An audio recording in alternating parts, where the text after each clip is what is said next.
Assalamualaikum warahmatullahi wabarakatuh.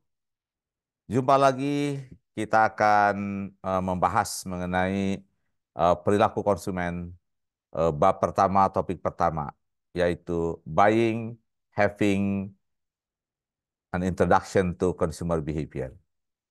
Oke, sahabat sekalian, kakak-kakak sekalian, kalau mendengar kata konsumen, apa yang terpikir oleh teman-teman semuanya?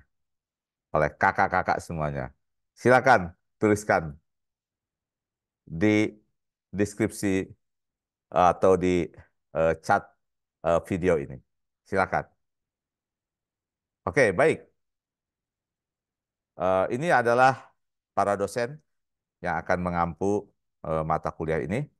Silakan disimak. Saya Ujang Sumarwan dari Sekolah Bisnis Institut Pertanian Bogor. Kuliah ini membahas konsep atau teori dan penerapannya perilaku konsumen. Nah, teori konsep yang akan kita bahas ini mengenai persepsi, pembelajaran, kemudian memori atau daya ingat, kemudian motivasi, nilai, kemudian bagaimana konsep diri kita, kemudian kepribadian, gaya hidup, sikap, dan komunikasi yang persuasif. Kita juga akan membahas mengenai bagaimana konsumen mengambil keputusan. Kemudian juga kita akan membahas bagaimana konsumen seringkali terbagi ke dalam kelas sosial. Kemudian kita akan membahas bagaimana budaya konsumen ini akan mempengaruhi perilaku konsumen. Dan juga bagaimana subbudaya atau karakteristik demografi dari konsumen yang akan memengaruhi proses keputusan konsumen. Berikutnya kita akan membahas bagaimana e-commerce dan digital marketing ini berpengaruh terhadap proses keputusan konsumen. Dan tentu kita akan membahas bagaimana konsumsi yang berkelanjutan, serta penting bagi konsumen untuk menjaga etika, dan juga penting bagi para produsen, perusahaan untuk menjaga tanggung jawabnya sebagai pelaku usaha terhadap konsumen.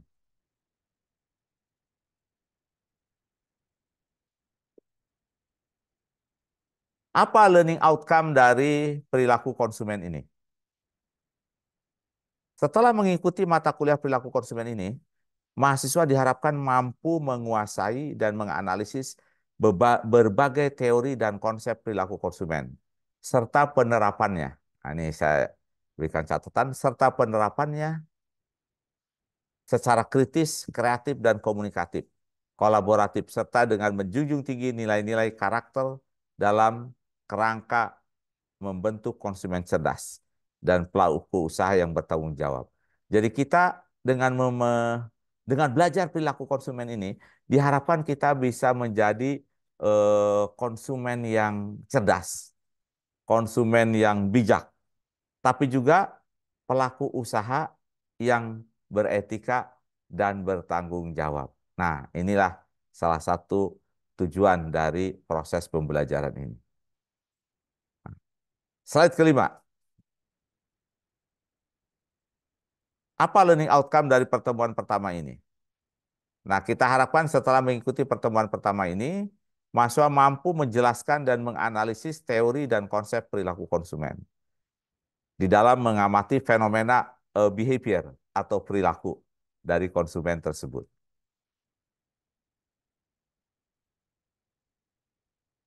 Roda perilaku konsumen, the wheel of consumer behavior.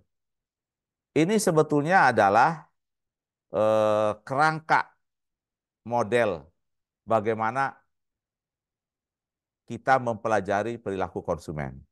Jadi slide 6 ini menggambarkan kerangka atau roda perilaku konsumen. Nah, kita akan membahas bagaimana konsumen di pasar atau di marketplace. Kemudian kita akan membahas konsumen sebagai individu, sebagai perorangan. Yang ketiga, kita akan membahas konsumen sebagai decision making. Yang keempat, kita akan membahas konsumen dan karakteristiknya atau subbudayanya. Dan yang kelima, kita akan membahas konsumen dan budaya. Nah, konsumen sebagai perorangan, ini kita akan membahas mengenai persepsinya, bagaimana proses belajar dari konsumen, bagaimana nilai, bagaimana motivasinya, bagaimana konsep diri yang ada pada diri konsumen, ya, kemudian bagaimana kepribadiannya, bagaimana gaya hidupnya, dan yang penting bagaimana sikapnya. Nah, konsumen sebagai pengambil keputusan. Nah, teman-teman, kakak-kakak semua nih, kapan terakhir kali memutuskan mengganti handphone? Nah, silahkan tuliskan di chat. Nah, itulah salah satu keputusan yang diambil oleh kakak semuanya. Ya, misalnya mengganti handphone, atau mengganti sepeda motornya, atau mengganti mobilnya. Kita juga akan membahas bagaimana sebuah organisasi mengambil keputusan. Bagaimana proses pembelian dan bagaimana proses menghabiskan konsumsi. Nah, kemudian juga kita pada poin ketiga ini akan membahas pengaruh kelompok acuan dan pengaruh kelompok opini. Nah, yang keempat, kita akan membahas subbudaya. Subbudaya tidak lain adalah karakteristik demografi ekonomi dari konsumen. Jadi kita membahas pendapatannya. Nah, ini kakak-kakak semua nih yang hadir di sini coba tuliskan ya, berapa persen dari uang yang dimiliki setiap bulan, apakah dari beasiswa, kiriman orang tua, atau dari bekerja, itu yang dihabiskan untuk membeli makanan dan minuman setiap bulannya. Nah, silakan dijawab. Nah, itu adalah salah satu contoh ya. Kita memahami bagaimana pendapatan konsumen berpengaruh terhadap proses keputusan konsumen. Nah, kita juga akan membahas mengenai etnik dari konsumen, kemudian rasnya, dan juga mungkin budayanya atau agamanya. Nah, kakak-kakak semua nih yang hadir di sini, tuliskan apa ajaran agama yang dianut oleh kakak ya, yang mempengaruhi proses keputusan konsumen. Nah, tuliskan di chat. Nah, itu adalah salah satu contoh ya, bagaimana ternyata ajaran agama yang kita anut berpengaruh terhadap proses keputusan kita. Nah, usia ya. Nah, coba pikirkan ya. Kalau kita sudah kalau kita masih muda, kira-kira pendapatan kita sebagian besar dihabiskan untuk membeli apa? Nah, coba tuliskan di chat ya. Untuk membeli apa? Nah, ya. Nah, ini salah satu contoh bagaimana usia kita berpengaruh terhadap pilihan barang yang akan kita beli, ya. Pilihan barang yang akan kita beli. Nah, yang terakhir kelima nih, apa yang kita bahas? Ini yang kita sebut dengan pengaruh budaya. Oke, kakak-kakak semua berasal dari kota mana dan budayanya budaya suku apa? Nah, tuliskan di chat. Oke, apa pengaruh budaya Anda? Ya, itu yang berpengaruh terhadap pemilihan makanan atau barang-barang yang dibeli. Nah, ini salah satu contoh ya, bagaimana budaya berpengaruh terhadap proses keputusan kita. Berikutnya, kita akan membahas apa sih yang kita maksud dengan perilaku konsumen. Nah, oke ya. Apa yang kita maksud dengan perilaku konsumen? Nah, tuliskan di chat. Kalau mendengar kata perilaku konsumen, ya, apa perilaku-perilaku kakak-kakak semua nih yang menggambarkan sebagai perilaku konsumen? Nah, perilaku konsumen ini adalah sebuah studi tentang proses yang terlibat ketika individu atau kelompok memilih, membeli, menggunakan, atau membuang produk, barang, atau jasa, atau ide, atau pengalaman untuk memuaskan kebutuhan dan keinginan. Nah, jadi untuk memuaskan kebutuhan dan keinginan dari konsumen. Nah, contohnya, ada yang kita sebut dengan teori peran. Nah, apa yang kita masukkan dengan teori peran di sini? Kita bagaimana mengidentifikasi konsumen sebagai pelaku di pasar. Nah, sehingga perilaku konsumen ini tidak lain adalah sebuah proses, yaitu proses pertukaran sebuah transaksi di mana dua atau lebih organisasi memberi dan menerima sesuatu yang bernilai. Nah, kakak-kakak semua kan punya uang, ya. Kebutuhannya makan minum. Maka terjadi proses pertukaran atau proses transaksi, ya. Kakak semua akan datang ke restoran, ke fast food, ke warung. Nah, terjadi proses. Kakak memberikan uang, ya. Kemudian pedagang menerima uang dan dia memberikan makanan yang dibeli oleh kakak semuanya. Nah, itulah yang kita sebut dengan bahwa perilaku konsumen ada komponen yang kita sebut dengan pertukaran.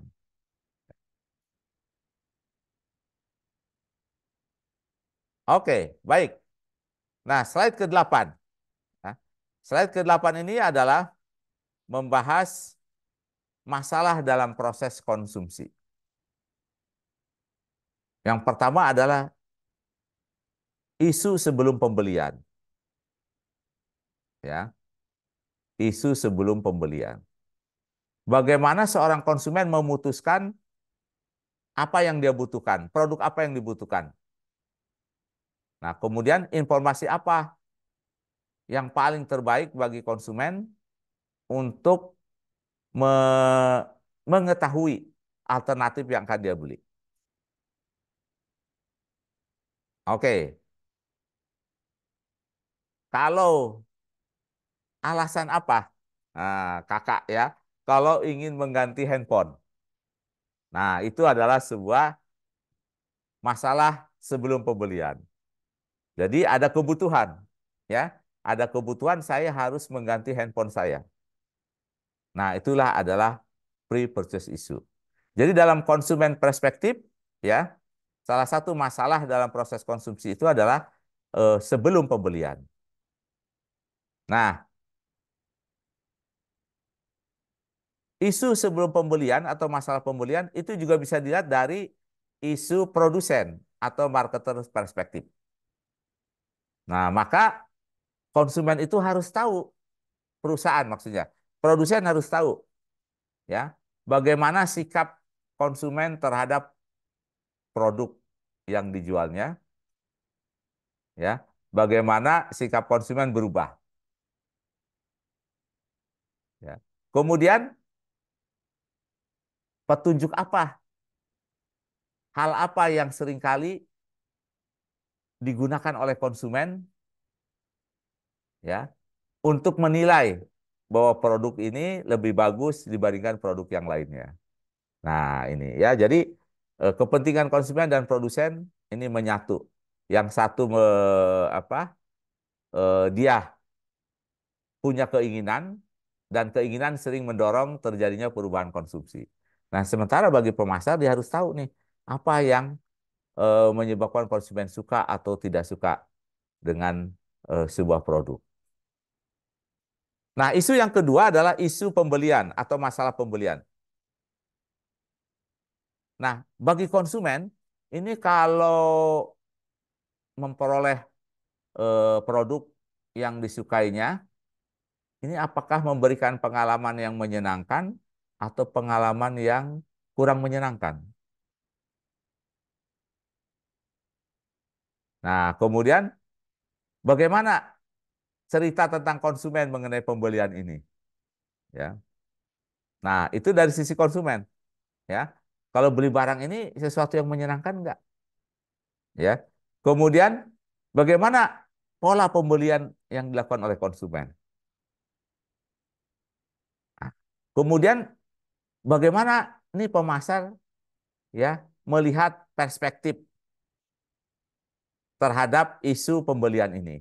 Nah, bagi pemasar adalah dia harus memahami bagaimana faktor situasi seperti eh, keterbatasan waktu, ya, atau eh, display toko mempengaruhi keputusan konsumen. Nah, kita tahu konsumen punya waktu yang sangat sedikit nih. Nah, sehingga membeli sesuatu itu sekali-kali terburu-buru, ya. Nah, misalnya makan terburu-buru. Tahu nih produsen, konsumen seringkali memiliki waktu terbatas saat makan. Maka muncullah konsep restoran cepat saji. Nah, ini juga untuk tadi isu pembelian, ya. Konsumen butuh makan dan minum, tapi dia tidak punya waktu yang cukup untuk melakukan itu. Maka strateginya dimunculkanlah cepat saji tersebut. Oke. Nah, isu yang ketiga adalah isu setelah pembelian. Ya, saya ulangi, isu setelah pembelian. Nah, kita lihat perspektif konsumen terlebih dahulu. Apakah produk memberikan kesenangan atau mampu memberikan fungsi yang maksimal bagi konsumen? Nah, kalau produk digunakan, kemudian ada sisa, bagaimana dia membuang sisa tersebut? Nah, kemudian bagaimana dampaknya terhadap lingkungan? Nah, misalnya makanan, ada kemasannya, maka ada isu pembuangan dari kemasan tersebut. Apakah ini akan eh, merugikan bagi lingkungan? Nah, sekarang bagi perusahaan, isunya apa nih mengenai post purchase isu tersebut? Ya, apa yang menentukan konsumen itu puas dengan sebuah produk? Apakah dia akan membeli ulang? Nah, kemudian apakah konsumen ini akan berbagi pengalaman dengan konsumen lainnya dan mempengaruhi keputusan konsumen lainnya? Nah, coba ya, silakan kakak tulis di chat video, ya, ini tuliskan apa pengalaman positif ke setelah menggunakan produk, kemudian memberikan rekomendasi kepada orang lain. Nah, silakan tuliskan di chat. Oke, silakan ya. Silakan tuliskan di chat ya. Nah, inilah slide ke-8 berbicara mengenai masalah dalam proses konsumsi. Nah, slide 9. Ini ternyata perilaku konsumen ini melibatkan banyak aktor yang berbeda. Aktor yang pertama adalah konsumen. Seseorang yang mengidentifikasi kebutuhan atau keinginan. Nah, inilah konsumen. Melakukan pembelian dan kemudian membuang produk tersebut. Nah, jadi kita lihat banyak orang mungkin terlibat dalam rangkaian peristiwa ini. Ada pembeli, ada pengguna, ada pemberi pengaruh, ya, atau influencer. Dan konsumen ini bisa sendiri atau kelompok. Ya, saya ulangi ya. Konsumen ini bisa sendiri atau kelompok. Nah, coba nih kakak tuliskan ya, produk apa yang dibeli oleh kelompok dan digunakan bersama-sama. Nah, silakan tuliskan di chat. Nah, kelompok itu misalnya keluarga. Apa produk yang dibeli oleh keluarga dan digunakan bersama oleh semua anggota keluarga. Nah, bagaimana dampak konsumen terhadap strategi pemasaran? Nah, jadi perilaku kita sebagai konsumen itu diamati, ya. Perilaku kita sebagai konsumen itu diamati dan dari situlah produsen menyusun strategi pemasaran. Ya, saya ulangi. Produsen menyusun strategi pemasaran. Nah, yang pertama adalah perusahaan melakukan segmentasi pasar atau pengelompokan. Saya ulangi ya, pengelompokan pasar. Jadi dia perusahaan mengidentifikasi kelompok konsumen yang mirip satu sama lain dalam satu atau lebih cara. Kemudian menyusun strategi pemasaran yang menarik bagi satu atau beberapa kelompok. Nah, ini penting ya. Jadi perilaku kita diamati, kemudian kita dikelompokkan berdasarkan kesamaan perilaku tersebut. Nah, yang kedua ya, ciri konsumen, karakteristik demografi konsumen. Nah, ini adalah pertama demografi. Jadi demografi ini adalah statistik yang mengukur aspek-aspek yang dapat diamati suatu populasi. Jadi konsumen itu diamati usianya, jenis kelaminnya, struktur keluarganya, kelas sosial, pendapatan, ras, etnis, gaya hidup, dan geografi. Nah, coba kakak sebutkan nih, demografi kakak. Usia berapa, laki atau perempuan, struktur keluarga bagaimana? Apakah keluarga dengan banyak anak atau sedikit? Nah, kemudian keluarga kakak ini termasuk kelas atas, menengah, bawah, atau atas sekali. Silakan tuliskan di chat. Ya. Nah, ini slide 10 kita membahas mengenai dampak konsumen terhadap strategi pemasaran. Nah, kita akan bahas sekarang mengenai segmentasi pasar. Ya, kita bahas segmentasi pasar. Jadi konsumen ketika dia menjual barang dan jasa, maka dia sudah tahu barang itu akan dijual kepada kelompok konsumen apa saja. Nah, ingat ya. Jadi strategi segmentasi pemasaran yang disesuaikan dengan baik memungkinkan pemasar hanya menjangkau konsumen yang cenderung tertarik untuk membeli produk mereka. Nah, jadi perusahaan mengidentifikasi ini kelompok konsumen mana yang akan tertarik dengan produk kita. Ya. Oke, nah adik-adik semua nih, kakak-kakak nih, kakak-kakak mahasiswa semua. Coba, kakak itu sering ditawarin produk apa saja? Nah, jadi, nah itu menggambarkan kakak adalah segmen konsumen yang potensial bagi perusahaan itu. Nah, tuliskan di chat ya. Jadi terakhir kali ada iklan apa yang masuk menawarkan produk ke kakak. Ah, itu produk apa? Nah, silakan tuliskan di chat ya. Nah, slide 12 ya. Dampak pemasaran terhadap konsumen. Kita membahas makna konsumsi. Nah, konsumsi itu seringkali memiliki makna bagi konsumen. Orang seringkali membeli produk bukan untuk apa yang mereka lakukan, tetapi untuk apa yang mereka maksud.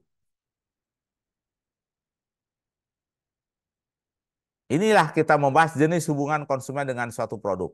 Misalnya keterikatan dengan konsep diri, keterikatan nostalgia, saling ketergantungan maupun cinta. Oke, ya. Saya akan berikan contoh. Nanti kakak menjawab pertanyaan. Saya dengan membuat pertanyaan. Ya, kalau kakak ingin terlihat lebih tinggi, nah berarti ini konsep diri. Saya ingin terlihat lebih tinggi. Maka apa barang yang kakak beli? Nah, ya, itu yang saya sebut dengan konsep diri. Saya ingin terlihat lebih lebih tinggi. Nah, sama juga, saya sekarang mencukur habis rambut saya, ya. Nah, kalau saya ingin tidak terlihat bahwa saya sedang gundul, apa yang saya pakai, apa yang saya beli. Nah, itulah konsep diri. Jadi kita ingin dilihat seperti apa oleh orang lain, kemudian kita membeli barang atau produk menyesuaikan supaya membangun konsep diri tersebut. Nah, keterikatan nostalgia. Ya. Seringkali ada kelompok konsumen reuni, ya. Oke, sekarang kita pakai pakaian bernuansa biru supaya terkenang masa lalu saat kita sekolah di SMA, kelompok kita sering memakai baju biru. Nah, itulah. yang kita sebut dengan keterikatan nostalgia. Ya. Nah, coba kakak-kakak semua sebutkan salah satu contoh. Barang apa yang dibeli, barang apa yang dipakai untuk menggambarkan nostalgia kakak-kakak semuanya. Nah, silakan tuliskan di chat. Ya. Nah, berikutnya saling ketergantungan. Ya, makna konsumsi tersebut. Ya. Jadi seringkali ya kakak misalnya menggunakan peralatan dengan sistem yang sama, ya, supaya memudahkan saling ketergantungannya. Nah, contohnya, misalnya pakai handphone Android, komputer juga mengadopsi sistem Android, sehingga memudahkan, ya, saling ketergantungannya itu memudahkan, ya, tidak merepotkan. Kalau kita menggunakan berbagai macam sistem. Nah, kemudian tadi ada rasa cinta. Ini ya. Jadi seringkali kita menggunakan memakai barang sesuai dengan orang yang kita sukai atau kita cintai. Ada kesamaan. Coba adik-adik ya, tuliskan barang apa yang dibeli, yang dipakai untuk menggambarkan bahwa ini sama dengan orang-orang yang kakak-kakak semua cintai. Ya, silakan tuliskan di chat. Oke, slide 13 ya. Ini pertanyaan untuk diskusi. Nah, ini sebetulnya perubahan ya. Perubahan suatu logo perusahaan ya. Dari tahun 71, tahun 78, tahun 85 sampai yang terakhir yang disebut dengan Solo Swoosh. Nah, pernyataan seperti apa yang dibuat oleh Nike Swoosh ini? Nah, ya. Jadi kita lihat ternyata semakin ke kanan semakin lebih simpel. Nah, ya. Jadi kita tidak perlu lagi menuliskan nama brand dengan logo Solo tersebut, kita sudah bisa menebak, ya. Nah, ini yang kita sebut dengan bagaimana perusahaan ya membangun brand atau image-nya ya sesimpel mungkin, ya. Nah, ini slide 13. Nah, slide ke-14. Masih kita membahas mengenai dampak pemasaran terhadap konsumen. Makna konsumsi. Tadi sudah dijelaskan bahwa ketika konsumen mengkonsumsi itu memiliki makna. Konsumen mencakup konsumsi ya. Jadi proses konsumsi ini mencakup pengalaman, ide, dan layanan yang tidak berwujud. Selain benda berwujud. Nah, ada 4 jenis kegiatan konsumsi. Mengkonsumsi sebagai pengalaman, mengkonsumsi sebagai integrasi, mengkonsumsi sebagai klasifikasi, mengkonsumsi sebagai bermain. Nah, inilah 4 pengalaman tersebut. Nah, ketika kita datang ke satu destinasi, apa yang kita dapatkan? Pengalaman yang menyenangkan. Nah, itulah tadi apa pengalaman, ya. Mengonsumsi sebagai integrasi. Nah, apa maksudnya? Ketika kita berpakaian, ya, misalnya kakak yang kakak perempuan, ya, kemudian muslimah, bahwa kakak ingin menampilkan barang yang dipakai, pakaian yang dipakai untuk mencerminkan bahwa kakak adalah sebagai muslimah, maka kakak berhijab. Nah, itulah yang kita sebut dengan mengkonsumsi itu sebagai sebuah integrasi. Nah, ya, sebagai sebuah integrasi. Mengkonsumsi sebagai klasifikasi, ya. Seringkali saya kakak misalnya ingin berpakaian sekarang rapih, ya, memakai pakaian menggunakan apa namanya berkerah, kemudian mungkin juga pakai jaket, ya, karena kakak tidak ingin lagi dilihat sebagai anak-anak, tapi sebagai dewasa. Nah, itu mengkonsumsi itu memiliki makna mengklasifikasi, ya. Jadi kakak ingin diklasifikasikan sebagai konsumen yang sudah dewasa. Ya. Mengonsumsi sebagai bermain. Nah, kita tahu bahwa apa olahraga yang kakak mainkan? Tuliskan di chat. Nah, seringkali kakak kan harus membayar untuk dapat bermain di tempat itu, untuk berolahraga. Nah, salah satunya tadi, ketika kita membayar, ya, kemudian kita mendapatkan fasilitas untuk berolahraga, maka mengkonsumsi memiliki makna sebagai bermain. Ya. Nah, slide keempat 15, dampak pemasaran terhadap konsumen, konsumsi virtual. Ya. Nah, revolusi digital adalah salah satu pengaruh paling signifikan terhadap perilaku konsumen. Ya, pemasaran elektronik meningkatkan kenyamanan dengan mendobrak batasan waktu dan lokasi. Nah, kita lihat e-commerce, penggunaan jaringan di mana di berbagai tempat yang perlahan tapi pasti akan menjadi bagian dari kita. Misalnya komputer yang dapat dipakai, iklan yang disesuaikan, yang ditayangkan di handphone. Nah, kita lihat bahwa dunia maya telah menciptakan revolusi dalam aktivitas C2C, consumer to consumer. Ya. Nah, salah satu contoh misalnya kita lihat bagaimana kita tidak terlepas dari iklan. Nah, coba tuliskan oleh kakak, iklan apa yang mampir di handphone kakak pada pagi ini. Nah, itu salah satu dampak, ya. Jadi bagaimana kita dipaksa untuk mengonsumsi apapun yang ada di handphone kita, itu virtual. Ada yang dipaksa, ada yang kita sukarela ya membukanya, ada iklan yang tiba-tiba muncul, ya, yang itu yang kita tidak suka, atau kita tidak volunteer, ya, tidak sukarela, tapi muncul, terdengar dan terbaca. Nah, itulah, ya, di mana virtual internet ini telah menjadi bagian dari keseharian kita masing-masing. Nah, slide 16. Ya. Nah, ini kita berbicara mengenai blur boundaries, marketing and reality.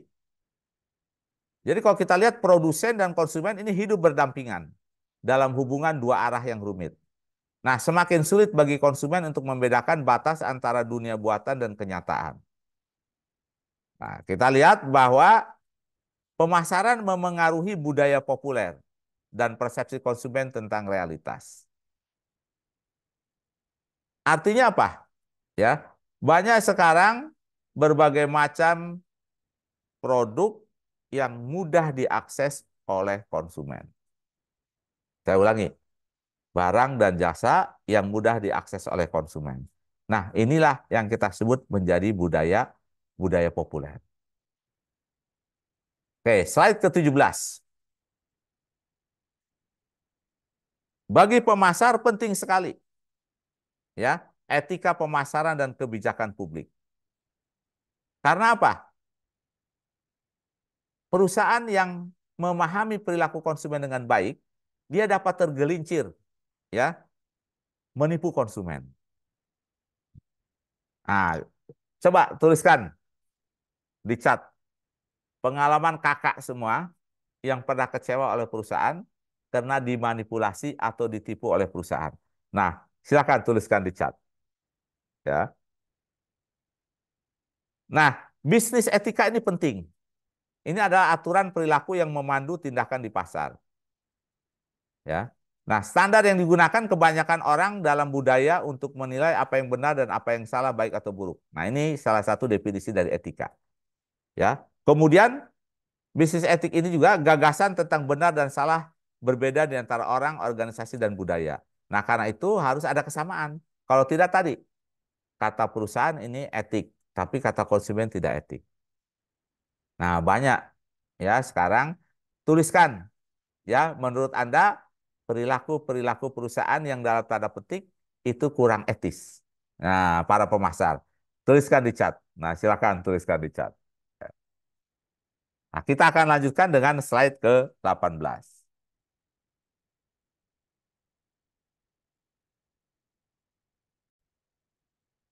Slide slide ke-18. Kebutuhan dan keinginan. Apakah pemasar memanipulasi konsumen? Nah, pertanyaan untuk kakak semua, ya. Apakah pemasar menciptakan kebutuhan konsumen? Ataukah kebutuhan itu datang dari diri konsumen? Nah, silakan dijawab. Tuliskan di chat, ya.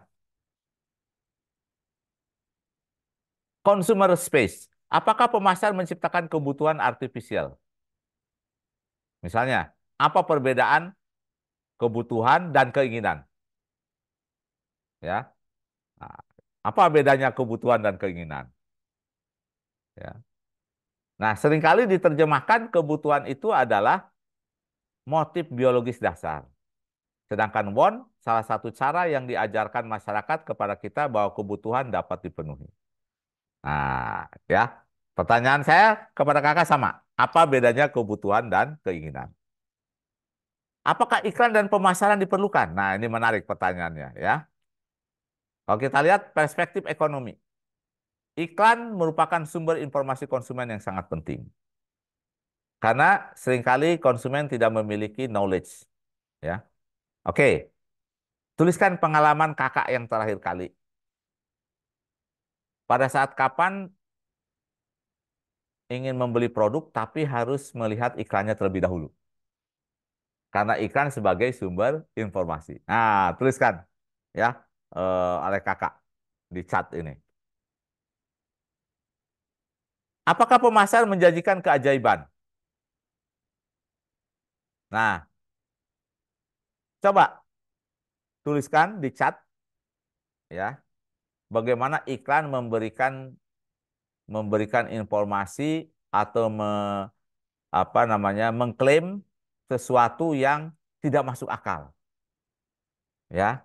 Nah, inilah yang kita sebut dengan seringkali pemasar ya berlebih-lebihan memberikan apa ya pengelabuan atau deceptif, ya. Nah, sehingga kita tahu bahwa konsumen itu dapat dimanipulasi oleh pemasar.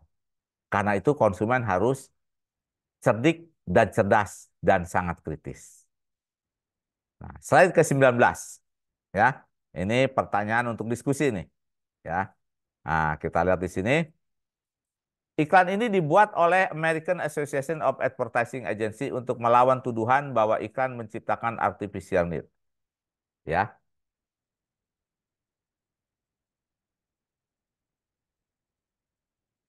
Apakah Anda setuju dengan premis iklan tersebut? Mengapa atau kalau tidak mengapa? Kalau ya, mengapa?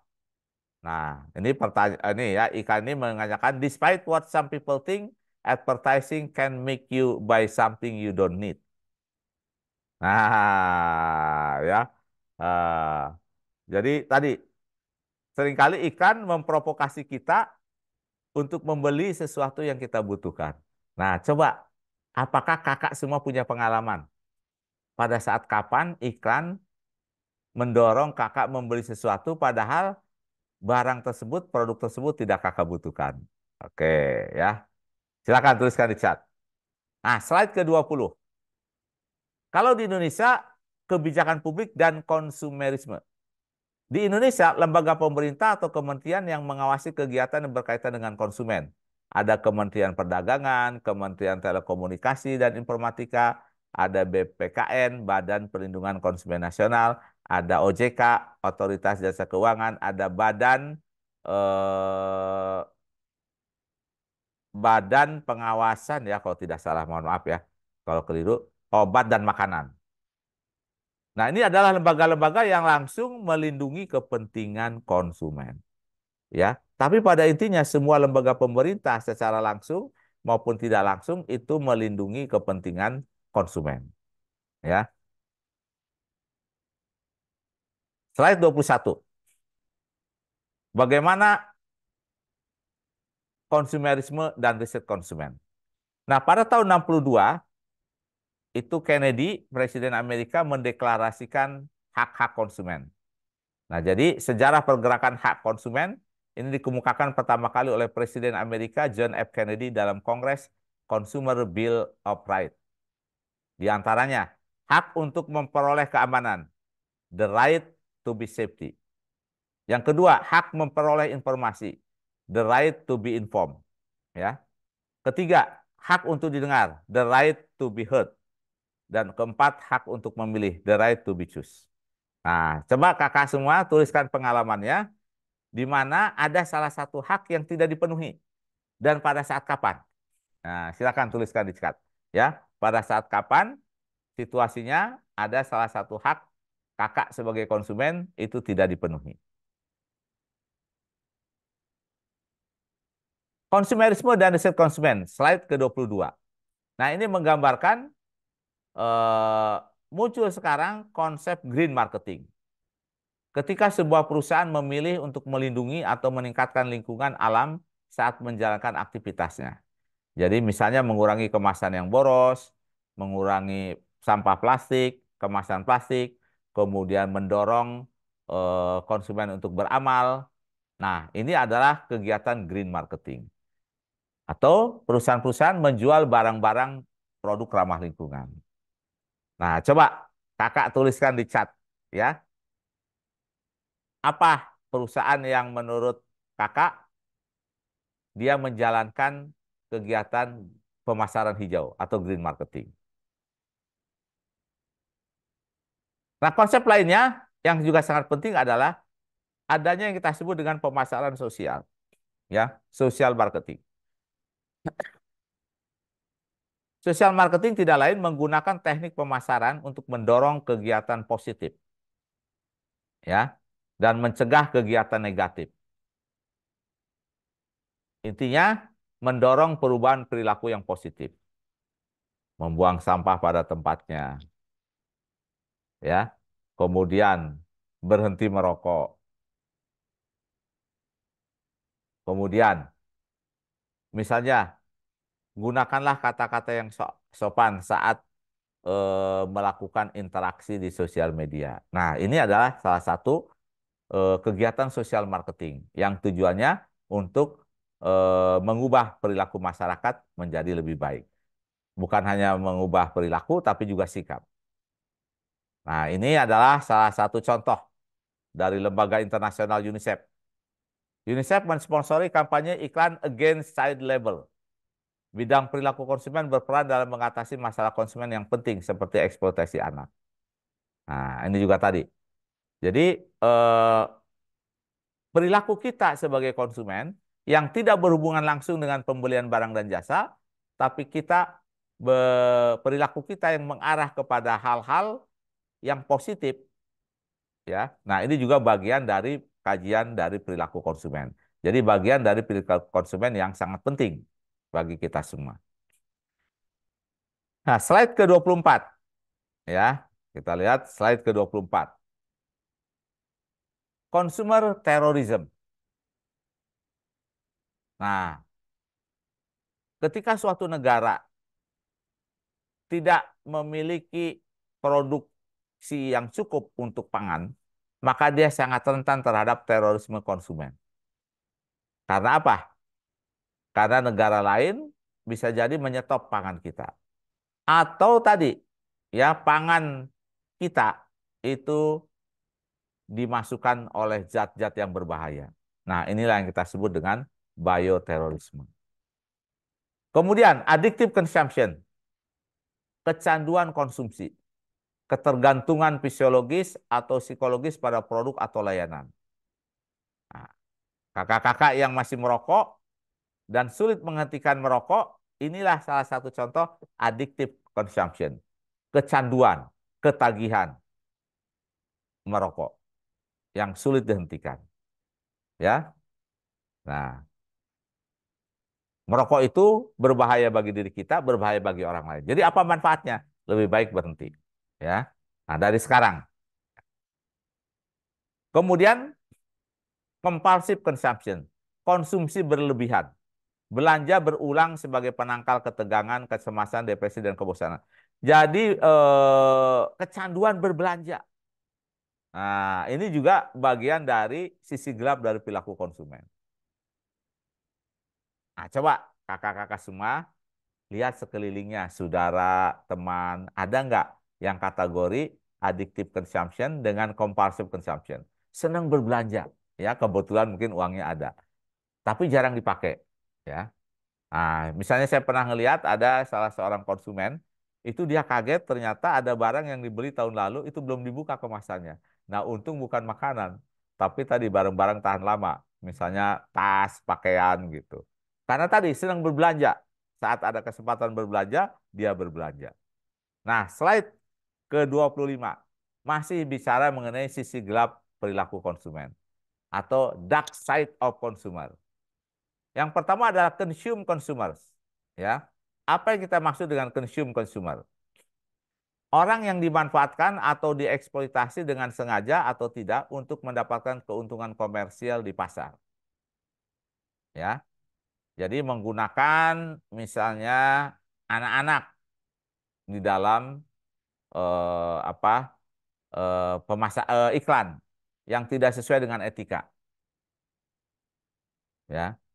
Eh, Artinya kita memanfaatkan orang lain untuk keuntungan kita tanpa disadari oleh orang yang bersangkutan. Misalnya menggunakan kesaksian palsu, ya. Nah, jadi misalnya ada selebriti, kemudian videonya tanpa izin dipakai, kemudian suaranya diisi dengan AI, artificial intelligence, seolah-olah dia menganjurkan membeli barang tersebut. Nah, ini yang disebut dengan consumer. Nah, sisi gelap yang lainnya ada yang kita sebut dengan illegal activities. Pencurian yang dilakukan oleh konsumen. Ya, consumer theft. Ada istilah penyusutan, istilah industri untuk persediaan dan kegiatan tunai akibat pengutilan dan pencurian oleh karyawan maupun oleh konsumen. Nah, jadi perusahaan-perusahaan retail eceran itu berusaha memerangi apa yang disebut dengan shoplifting atau pengutilan. Karena banyak konsumen berpura-pura sebagai pembeli, tetapi dia mencuri. Nah, ini tentu merugikan pasar, ya, dan juga memperburuk konsumen. Sehingga tidak heran kalau security itu mengamati kita bergerak kemanapun, ya, karena dia tidak bisa membedakan mana yang konsumen benar mau membeli dan mana konsumen yang akan mencuri. Nah, kemudian ada anti-consumption. Peristiwa di mana produk dan layanan sengaja dirusak atau dimutilasi. Nah, ini juga tindakan ilegal, ya, agar produk tersebut kualitasnya buruk, ya. Misalnya kemasannya dirusak, ya, atau dicampur barang yang ada dengan barang yang palsu. Nah, ini juga masuk dengan anti-consumption. Nah, pertanyaannya boykot. Sekarang sedang ramai boykot produk-produk yang diproduksi oleh perusahaan yang mendukung Israel. Nah, bagaimana pandangan Anda terhadap boykot ini? Nah, ternyata sebagian boykot ini sukses sehingga perusahaan itu pendapatannya menurun. Nah, silakan tuliskan pendapat Anda di chat, ya. Nah, berikutnya slide 26. Perilaku konsumen sebagai sebuah bidang studi. Baru-baru ini, perilaku konsumen telah menjadi sebuah bidang studi formal. Nah, bagaimana pengaruh interdisipliner pada studi perilaku konsumen? Perilaku konsumen dipelajari oleh para peneliti dari berbagai latar belakang. Sosiologi, psikologi, hukum, pebisnis. Nah, perilaku konsumen itu menggambarkan salah satu perilaku dari manusia, namun ada hubungannya dengan barang dan jasa. Nah, karena itu seringkali berbagai disiplin ilmu pengetahuan itu mempelajari ya perilaku konsumen sesuai dengan bidangnya. Misalnya orang hukum mempelajari ya apa konsekuensinya kalau konsumen perilakunya melanggar hukum. Orang sosiologi ya, orang antropologi, nah, orang ekonomi, nah, dan terakhir pebisnis mempelajari perilaku konsumen. Jadi fenomena konsumen ini dapat dipelajari dengan cara yang berbeda dan pada tingkatan yang berbeda. Ya, ada yang mengamati behavior dengan pengamatan, mungkin dengan survei, mungkin juga dengan peralatan, ya. Apakah pada tingkat individu atau pada tingkat kelompok. Nah, kakak-kakak sekalian, nah, berikutnya slide ke-27. Ya. Ini yang kita sebut dengan piramida perilaku konsumen. Apa yang kita maksudkan dengan piramida perilaku konsumen? Atau yang kita sebut juga dengan micro consumer behavior. Ya. Di mana kita mempelajari perilaku konsumen tapi fokus kepada individu, aspek psikologis dari konsumen. Ya. Nah, apa saja disiplin ilmu yang mempelajari konsumen sebagai individu? Jadi pertama ada yang kita sebut disiplin eksperimental psikologi, klinikal psikologi, developmental psikologi, human ecology, microeconomic, social psikologi, sosiologi, makroeconomic, semiotics, literary criticism, demografi, history, dan kultural antropologi. Nah, ini adalah di mana fokus mempelajari konsumen sebagai individu. Nah, kita lihat banyak sekali disiplin ilmu yang mempelajari hal tersebut. Ya. Nah, slide ke-28. Ya. Nah, jadi kita lihat semakin ke bawah ini semakin menggambarkan makro consumer behavior. Nah, jadi kultural, semiotik, demografi, histori, makroeconomics. Nah, itu sosiologi lebih kepada makro consumer behavior atau fokus kepada sosial konsumen. Nah, semakin ke atas disiplinnya itu menggambarkan mikro consumer behavior. Ya, syarat pernyataan saya sebelumnya. Jadi piramida ini menggambarkan bagaimana rentang ya perilaku konsumen sebagai individu, fokus kepada individu dan fokus kepada sosial. Bidang ilmu saja apa saja yang dipelajarinya. Jadi semakin ke atas semakin individu, semakin ke bawah semakin sosial atau bersifat makro. Nah, slide ke-28. Bagaimana hubungan perilaku konsumen dengan pemasaran? Ya, slide 28. Pertama, koneksinya adalah ada pada konsep pemasaran, yaitu segmentasi, targeting, dan positioning. Nah, segmentasi, targeting, dan positioning ini adalah instrumen pemasaran. Dan seringkali strategi ini diputuskan berdasarkan perilaku konsumen. Nah, segmentasi itu adalah membagi pasar ke dalam kelompok-kelompok yang kecil berdasarkan kesamaan perilaku dari konsumen.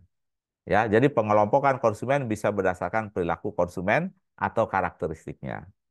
Yang kedua, targeting itu adalah memilih satu atau lebih kelompok atau segmen ya yang kita targetkan dan kita berkomunikasi dengan mereka. Dan yang ketiga, setelah kita memilih target, kita menetapkan positioning. Yaitu apa? Mengembangkan nilai yang kita tawarkan secara unik kepada target konsumen dan berkomunikasi dengan mereka. Kemudian bagaimana kita menggambarkan produk kita berbeda ya dari produk lain dan kita gambarkan produk ini cocok untuk target konsumen kita. Nah, jadi kita menciptakan sesuatu yang positif di benak konsumen ya mengenai produk kita dan bagaimana produk kita memiliki kelebihan dibandingkan dengan produk yang lain. Nah, inilah yang kita sebut dengan positioning. Ya, kita akan lanjutkan pada slide ke-29 yaitu tentang proses segmentasi, targeting, dan positioning.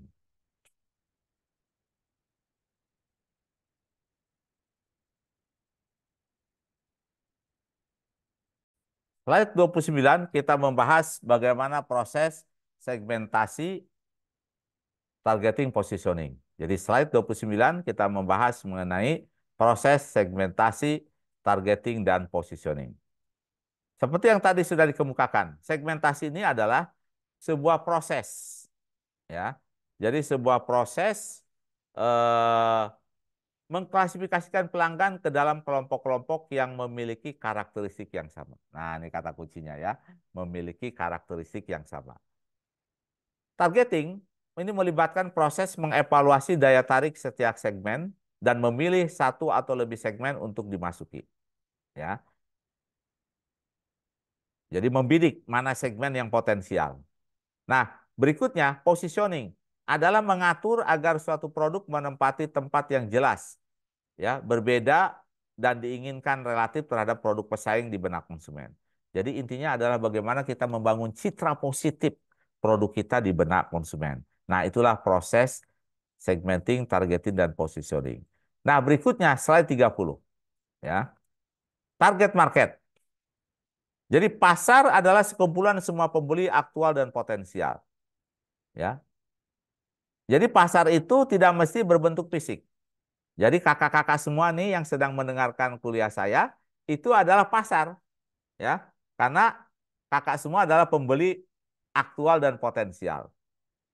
Nah, jadi target pasar adalah sekelompok orang yang menjadi sasaran perusahaan untuk memasarkan barang, jasa atau ide dengan strategi yang dirancang untuk memenuhi kebutuhan dan preferensi khusus mereka. Nah, setiap strategi pemasaran harus menyertakan penjelasan rinci spesifik tentang hal ini. Nah, jadi kalau misalnya kakak hanya menargetkan eh, mahasiswa semester ke-6, nah itu yang jadi target. Jadi yang semester 4 tidak saya targetkan. Nah, itulah yang kita sebut dengan target pasar. Ya. Nah, berikutnya slide 31. Ya. Keuntungan segmentasi. Apa sebetulnya keuntungan segmentasi ini? Nah, proses memecah pasar yang homogen menjadi segmen-segmen yang heterogen ini memaksa pemasar untuk menganalisis dan mempertimbangkan kebutuhan pasar dan kemampuan perusahaan untuk secara kompeten melayani kebutuhan tersebut. Nah, perusahaan harus memiliki informasi yang lebih baik tentang pelanggannya. Nah, yang kedua, penawaran pesaing dan posisi pemasaran juga harus dianalisis dalam konteks ini, sehingga perusahaan harus mempertimbangkan apa keunggulan dan kelemahan kompetitornya, membantunya memperjelas strategi posisinya sendiri. Nah, yang terakhir, sumber daya yang terbatas itu digunakan untuk keuntungan terbaik, ditargetkan pada segmen-segmen yang menawarkan potensi terbaik. Nah, inilah salah satu keuntungan dari segmentasi. Lanjut kita ke slide 32. Perilaku konsumen ini memiliki koneksi dengan pemasaran, ya. Nah, salah satu koneksinya itu adalah ada pada bauran pemasaran atau marketing mix, ya. Nah, ini pada slide 32. Apa itu bauran pemasaran? Bauran pemasaran yang secara luas disebut dengan 4P, product, price, place, dan promotion. Ini awalnya dikemukakan oleh seorang ahli marketing yang disebut dengan McCarthy tahun 60. Wah, jadi sudah lama sekali ya. Nah, saya lahir tahun 60. Jadi konsep ini sudah muncul. Dan sampai sekarang masih terpakai. Nah, popularitas bauran sebagai panduan untuk penerapan teknik pemasaran didorong oleh kesederhanaan kerangka kerja. Dan namun pada tahun 80-an 4P ditantang karena tidak merujuk pada pentingnya layanan pelanggan. Nah, ini ya. Jadi ini hanya berbicara mengenai barang yang berwujud 4P itu. Product, price, place, promotion. Padahal ada produk yang bersifat intangible, tidak berwujud, yaitu layanan misalnya. Nah, ini yang menjadi kelemahan dari konsep marketing mix ini. Nah, kemudian muncul yang kita sebut dengan extended marketing mix. Ya, bauran pemasaran yang diperluas dengan menambahkan proses, people, dan proof. Proses, bagaimana layanan dibuat, kemudian people, siapa saja yang terlibat, kemudian proof, apa bukti proses itu bagus. ya. Nah, ya, itu yang kita sebut dengan extended marketing mix. Nah, ini adalah marketing mix 4P, ya. Jadi marketing mix itu adalah instrumen ya yang digunakan oleh pemasar ke semuanya agar pemasarannya berhasil, ya. Jadi yang pertama adalah konsumen harus menetapkan strategi produk. Jadi di sini membahas mengenai apa fitur dari produk, bagaimana kualitasnya, apa mereknya, bagaimana kemasannya, bagaimana layanan yang diberikan, dan bagaimana jaminan atau layanannya. Nah, itu adalah strategi produk. Strategi harga, dia harus menetapkan strategi harga, ya. Apakah harga ditetapkan lebih tinggi dari pesaing atau sama atau lebih rendah? Apakah akan ada diskon? Apakah akan ada cara pembayaran? Apakah akan ada hadiah dan lain sebagainya. Nah, itu strategi harga. Nah, kemudian perusahaan harus menetapkan strategi place. Bagaimana konsumen mendapatkan produk itu? Atau bagaimana distribusi produk? Nah, di sini kita lihat bagaimana produk itu dibeli di saluran apa saja. Nah, ini channel. Nah, kemudian produk itu dipasarkan kepada siapa saja? Market coverage. Ya. Kemudian produknya ada berapa macam? Ini assortment. Nah, location di mana saja toko atau warung yang menjual produk tersebut, ya. Nah, kemudian tadi kalau barang itu habis di toko, bagaimana mendapatkan produk dengan mudah? Nah, kemudian bagaimana transportasinya? Nah, sekarang termasuk salah satunya adalah kurir. Nah, tadi ya, pre-ongkir. Nah, ini sudah menjadi sangat populer. Jadi pre-ongkir itu bagian dari strategi distribusi. Saya ulangi ya, pre-ongkir bagian dari strategi promosi. Nah, kemudian strategi promosi, ya. Apakah ada hadiah yang akan diberikan? Apakah akan beriklan? Ya. Apakah akan public relation mensponsori acara? Nah, apakah akan dipasarkan langsung ke konsumen melalui saluran komunikasi yang bermacam-macam? Itu direct marketing. Nah, dengan bahasa sosial media sekarang, berapa yang like, berapa yang share? Nah, itu adalah bagian dari promosi, ya. Nah, seringkali ke semua strategi ini berdasarkan perilaku konsumen. Nah, coba tuliskan. Apa perilaku konsumen yang mendasari produk strategi? Nah, silakan kakak tuliskan di chat. Apa perilaku konsumen yang mendasari penetapan harga?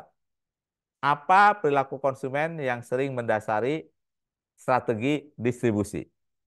Apa perilaku konsumen yang sering melandasi promosi? Ya, silakan tuliskan di chat. Oke, berikutnya slide ke-34. Ya. Ini masih membahas bauran pemasaran. Apa itu bauran pemasaran? Media dan teknologi digital memberikan banyak peluang baru bagi para pemasar. Pertama, untuk memvariasikan penerapan bauran pemasaran. Yang kedua, untuk mengembangkan rute-rute baru untuk memberikan keunggulan kompetitif. Yang ketiga, untuk menciptakan posisi pasar yang baru. Yang keempat, untuk membangun dan melayani hubungan dengan cara-cara yang semakin inovatif. Nah, yang ketiga, nah, untuk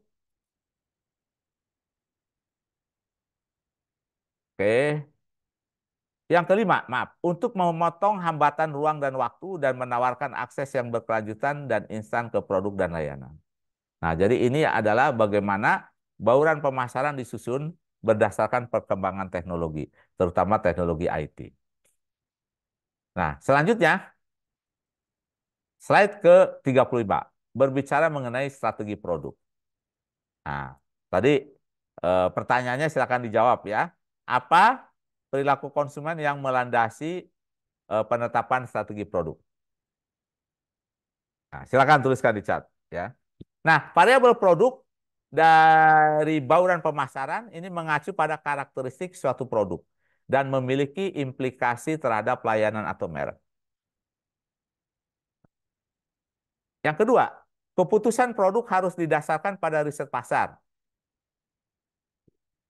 di mana kebutuhan pelanggan dinilai dan umpan baliknya digunakan untuk memodifikasi produk yang sudah ada. atau mengembangkan produk baru. Nah, ini yang kita sebut dengan strategi produk berdasarkan perilaku konsumen.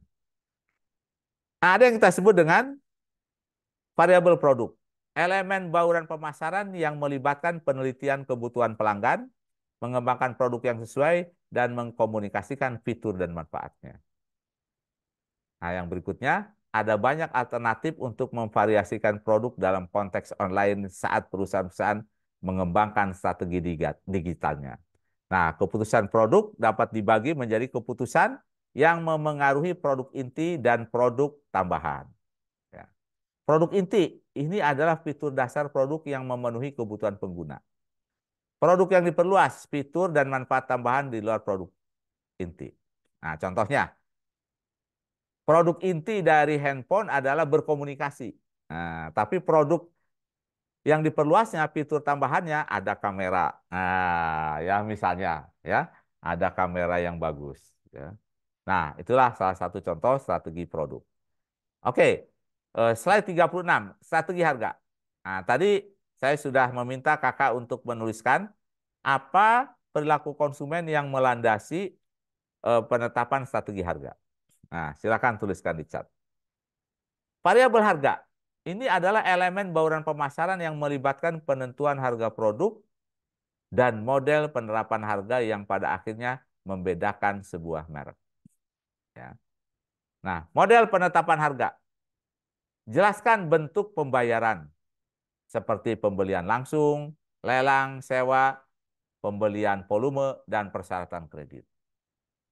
Nah, yang berikutnya, kita tahu bahwa internet memiliki implikasi terhadap penetapan harga di banyak sektor. Ya. Karena apa? Konsumen dengan mudah bisa membandingkan. Jadi perusahaan tidak bisa seenaknya menetapkan harga yang sesuai dengan maunya. Nah, karena konsumen bisa membandingkan. Nah, dua pendekatan yang biasa digunakan untuk menentukan harga secara online. Nah, satu, perusahaan baru cenderung menggunakan harga rendah untuk mendapatkan basis pelanggan. Yang kedua, perusahaan yang sudah ada baru saja mentransfer harga yang ada di ke web. Ya. Nah, jadi dia juga harus lihat barang yang lama berapa. Ya. Kalau terlalu rendah, konsumen akan memandang, jangan-jangan produk ini jelek. Kalau terlalu mahal, kualitasnya belum meyakinkan. Nah, jadi ini adalah pertimbangan yang harus didiskusikan bagaimana menetapkan harga tersebut. Nah, berikutnya slide 37. Strategi place atau strategi tempat. Seringkali strategi distribusi itu berdasarkan perilaku konsumen. Nah, berikan contoh ya. Perilaku apa yang mendorong sebuah strategi distribusi atau penempatan. Tuliskan di chat. Ya, silakan. Nah, elemen bauran pemasaran ini yang melibatkan pendistribusian produk kepada pelanggan sesuai dengan permintaan dan meminimalkan biaya inventaris, transportasi, dan penyimpanan. Nah, biasanya untuk saluran offline, tujuan atau place adalah memaksimalkan jangkauan distribusi untuk mencapai ketersediaan produk secara luas, sambil meminimalkan biaya inventaris, transportasi, dan penyimpanan. Nah, dalam konteks online, berkat kemudahan navigasi dari satu situs ke situs lainnya, ruang lingkup place menjadi kurang jelas, karena place juga berhubungan dengan promosi dan kemitraan. Nah, pengecer atau peritel yang sukses, ya, adalah mereka yang memaksimalkan representasi atau visibilitas mereka di situs pihak ketiga yang digunakan oleh audiens target mereka. Nah, situs pihak ketiga ini akan mencakup mesin pencari, portal online yang mengulas ponsel dan situs perbandingan produk lainnya. Nah, oke, kita akan cek nih apakah kakak semua sudah menuliskan apa perilaku konsumen yang sering melandasi strategi tempat. Nah, ke-38, slide ke-38, ini adalah promosi. Tuliskan apa perilaku konsumen yang sering digunakan sebagai dasar untuk menetapkan strategi promosi atau strategi beriklan. Silakan tuliskan di chat. Ya. Nah, variabel promosi Ini adalah elemen bauran pemasaran yang melibatkan komunikasi dengan pelanggan dan pemangku kepentingan lainnya untuk memberitahu mereka tentang produk dan organisasi. Nah, internet dan teknik pemasaran digital sangat penting dan memiliki implikasi yang signifikan terhadap perencanaan komunikasi. Komunikasi yang baik adalah urat nadi bagi perusahaan yang berorientasi pada pasar dan merek yang sukses. Namun menciptakan komunikasi yang baik ini memiliki banyak tantangan. Ya. Nah, teknologi digital ini ternyata mengubah cara individu dan bisnis berkomunikasi. Saluran yang mereka gunakan untuk berkomunikasi dan jumlah titik kontak yang ditemui. Oke ya. Nah, kembali ke pertanyaan saya. Silakan kakak tuliskan apa perilaku konsumen yang sering melandasi strategi promosi. Nah, ternyata kita lihat slide ke-39. Berbagai macam cara promosi. Ini ternyata banyak sekali. Ya, kita lihat alat komunikasinya apa, implementasi online-nya seperti apa. Nah, misalnya salah satu bentuk promosi itu iklan. Nah, kita lihat. Iklan tampilan interaktif, iklan pencarian berbayar per klik, iklan bertarget di jejaring sosial. Nah, alat komunikasi promosi kedua yang kita sebut penjualan. Ada yang disebut dengan staf penjualan virtual. Ya, ada merchandising situs, penjualan berbantuan, termasuk lipsat, dan pemasaran afiliasi, seperti insentif kupon, hadiah, skema loyalitas online. Nah, berikutnya adalah yang kita sebut dengan eh, promosi dalam arti insentif yang diberikan. Ya, jadi promosi dalam arti sempit adalah insentif yang diberikan kepada konsumen, hadiah, diskon dan lain sebagainya. Ya, nah kemudian yang berikutnya kita sebut dengan penjualan. Ya, sales, personal selling.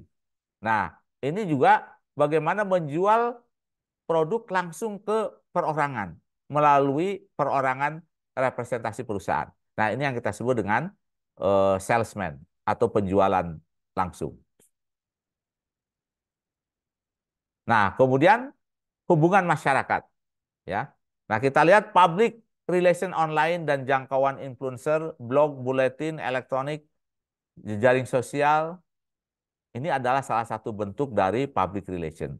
Bagaimana membangun citra positif mengenai perusahaan. Ya. Nah, kemudian bentuk promosi berikutnya atau alat komunikasi itu yang disebut dengan sponsorship. Bagaimana perusahaan mensponsori berbagai acara atau kegiatan. Misalnya olahraga. Nah, itu juga bentuk dari promosi. Nah, kemudian bentuk alat komunikasi promosi berikutnya surat. Ya, misalnya email. Ya. Kemudian ada lagi yang kita sebut dengan direct marketing, ya, yaitu langsung menghubungi konsumen tapi dengan menggunakan peralatan elektronik. Nah, itu yang disebut dengan direct marketing atau langsung, ya. Nah, ada juga yang kita sebut dengan pameran. Ini juga salah satu bentuk alat komunikasi, ya. Nah, kemudian ada yang lagi kita sebut dengan alat komunikasi berikut adalah barang dagangan kita yang diperlihatkan. Nah, jadi kita lihat ya barang dagangan ya kita tayangkan di berbagai situs itu juga bagian dari promosi.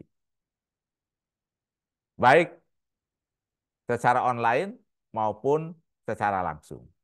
Nah, yang berikutnya alat promosi berikutnya adalah yang kita sebut dengan kemasan. Jadi kemasan ini juga bagian dari alat promosi. Nah, yang terakhir adalah komunikasi lisan. Jadi bagaimana promosi disampaikan melalui perorangan, melalui lisan, atau bahasa lainnya dari word of mouth, atau dari mulut ke mulut. Nah, demikianlah bagaimana hubungan antara perilaku konsumen dengan strategi pemasaran. Nah, silakan tuliskan pertanyaan-pertanyaan di chat video di bawah ini.